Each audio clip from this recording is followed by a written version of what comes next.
Ella Holdridge was born on March 17th, 1879.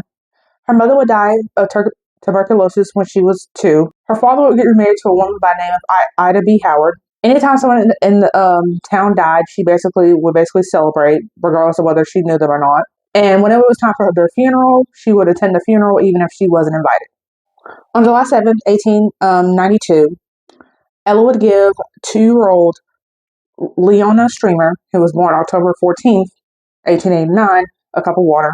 She would get sick, and her parents would basically call a doctor.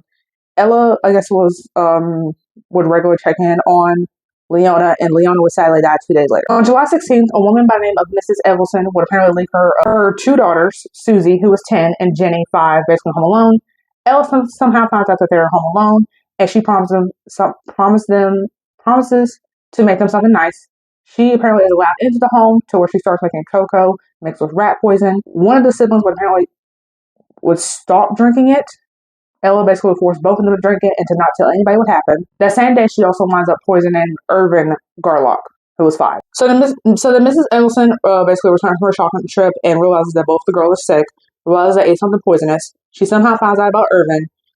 She then calls a doctor, understandably, for both her kids, and then she basically goes to all the parents and lets them know, like, hey, try to see, like, question your kids to see if any of them had anything from Ella, because my kids clearly got poisoned, and we don't need nobody dying out here. So, of course, all the parents are, of course, interrogating their kids because to see if anybody had anything from Ella. Police are obviously called. They ask Ella, is it true what happened? And she claims no.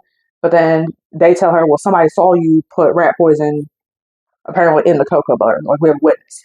So then she went to full confession. And then, of course, when asked why, she says, well, if rat poison could kill rats, then it must be able to kill kids too. So then Leona's body basically was exhumed, and it was confirmed that Ella, she was a victim, sadly, of Ella.